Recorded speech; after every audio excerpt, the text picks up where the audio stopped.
Hi, my name is Olivier from Activity Messenger, and in this video, I want to share some tips and tricks that I've learned over the last decade running a multi-location sports and leisure business for kids. So in this video, we're going to talk about communicating with parents, participants, or members, and how the introduction of texting or SMS has kind of changed the game, and when we should use SMS versus email. So first off, if you're not texting your participants, I think now's the time to start considering it. And the reason I say that is when it comes to last minute communications, SMS is a 98% open rate, and people are getting more and more emails nowadays. So those last minute communications might be missed in the inbox. The other reason I think it's important is that more and more consumers, and according to Business Wire, 58% of people say texting is the ideal way for businesses to reach them. And I also believe, my opinion is that texting participants has now become a must. People are expecting it if you're gonna, especially for last minute communications. So let's jump right in. When should we select SMS over email? In my opinion, cancellations and rescheduling are absolutely a must. So I remember before being able to send text, I would send an email out to everybody. Let's say you have to cancel or reschedule a class, and every single time a few parents would show up being like, I never got the email. Might have went to spam, maybe they missed it, whatever it was. So that's a really important time for your customers to know the information. Then you want to send SMS. Another reason might be you need people to sign a waiver. It's the day of a class. They haven't signed the waiver yet.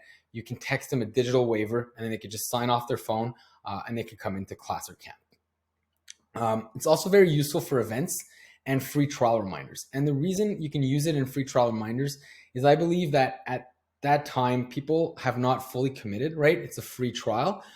So any excuse will be good not to show up, right? So if you text them, you're actually reminding them and you'll have a higher percentage of people actually showing up for the class. And the other reason that I love using SMS is to follow up with people who have not opened my email. So in certain platforms, example, Activity Messenger, you can send an email to, let's say, a class list, right? And obviously not everybody's going to open up that email. So then let's say 20% of people have not opened it. You can come back in the platform a few days later, a few hours later, and say, I want to resend this message. But this time, instead of sending it by email, I'm going to send it by texting. And I'm only going to send it to people who have not opened the email. Therefore, making sure everybody has this important communication that needs to be sent out. Now, you can see that I really enjoy using texting or SMS in certain situations, but we still heavily rely on email for operation emails, such as our marketing outreach. I have not moved to starting texting people for marketing. I believe it's a little too invasive. I mean, some people do it. I'm sure some people do it really well.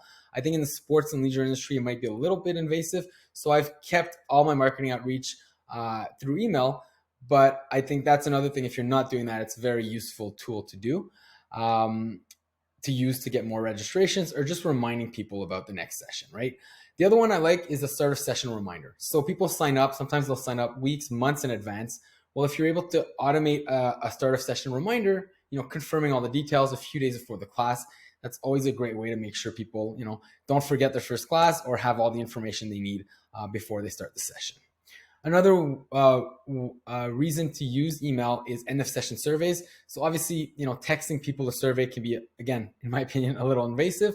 But if you can automate an email to go out at the end of the session saying, hey, we want to learn more about your experience so we can improve, our programs, that email is great for that. And if you can automate it, even better.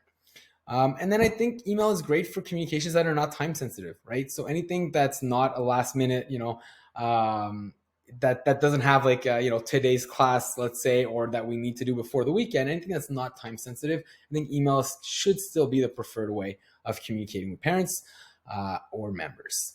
So I hope you found these tips useful. If you have any ideas, agree or disagree with any of these, you can leave a comment below, and I'll be following up with more videos like this. So if you can subscribe to our channel with more tips about the industry trends.